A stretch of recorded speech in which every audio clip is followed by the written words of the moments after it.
A human being is very complicated. We have a lot of different needs as human beings. And there is a passage in the parasha that speaks about how God tried to teach us that we have to be mindful not just of our most physical needs, but also of the emotional and spiritual needs that are part of being a human being. So we have this verse, so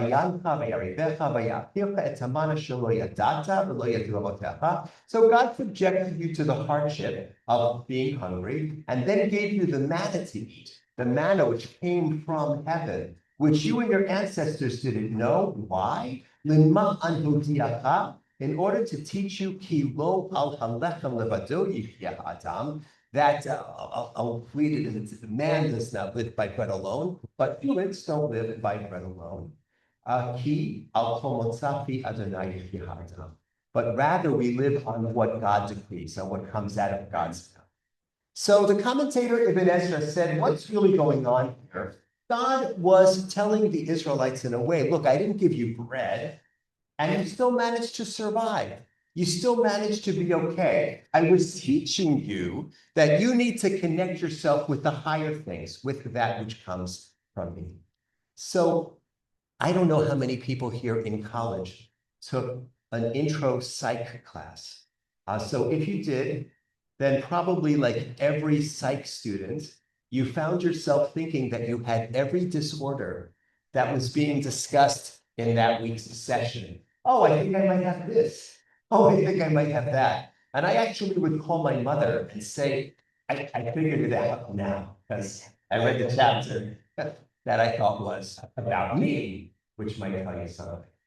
But there is a concept that was actually invented by a Jewish psychologist, Abraham Maslow. And Abraham Maslow spoke about the hierarchy of needs. In other words, there's a pyramid. So on the bottom of the pyramid are our physical needs. We need water, we need air, we need food. Then come our safety needs. We need personal security. Then comes the need to love and to belong, family, friendship, community. Then on top of that is esteem. We need to have self-esteem, self-respect. We need to have confidence that comes from our achievements. And then on the very top of that comes what he called self-actualization. We need to be creative. We need to have lives of purpose. We need to know that what we're doing means something to somebody else. And if you think about it, it does make sense. If you don't have the bottom part, if you're not eating, you cannot worry about self-esteem. If you are not housed, it's very difficult to concern yourself with other people. And of course, when people are hungry, and this is what I spoke about last, they cannot be expected to rise above those immediate needs. But I just turn to us. Rosh Hashanah is a few weeks away, and human beings are complicated. Sometimes we think we're very, very sophisticated, and we're reminded we're not that sophisticated. Everybody needs to eat. Everybody needs to feel comfortable. Everybody needs to feel welcomed. Everybody needs to feel respected. Everybody needs to feel a sense of purpose. And if we're not feeling these things, then we are disjointed. We are not quite what we should be. So I want to take us to some passages from this morning's Torah portion. One thing which the Torah does again and again is it looks to God and says, God has to be our example. And so the Torah says that God loves to provide justice for the orphan and for the widow. And God loves the stranger, loves to give bread and clothing to the stranger. And then and you need to also love the stranger. So what's going on?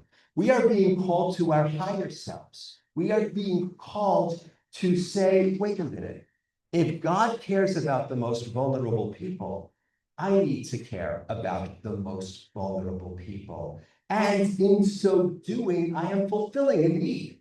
I actually need to not just care of myself, I need to also care about other people. And certainly in the current climate, and if you listen to my sermons over the past year, I kind of have one theme, which is that we as Jewish people have to protect ourselves, and we need to fight back, and we need to push back, but we also need to be concerned about other vulnerable people. So we can defend ourselves, and we can also defend the rights of people whose rights are not being sufficiently maintained. We can do both. So I just want to urge us to think about this concept. Of course, we need to eat bread, but that's not enough. We also need to care for each other. We also need to feel that we are living lives of purpose. We need to follow the best that is Motzafi Adonai, that is coming from God's presence. We need to be able to satisfy the lowest needs, but then to rise up as high as we can. And as we climb from Tisha B'Av to the heights of Rosh Hashanah, I wish us opportunities to satisfy each level of need, and at the same time as we're lifting ourselves up to lift up each other. Shabbat Shalom.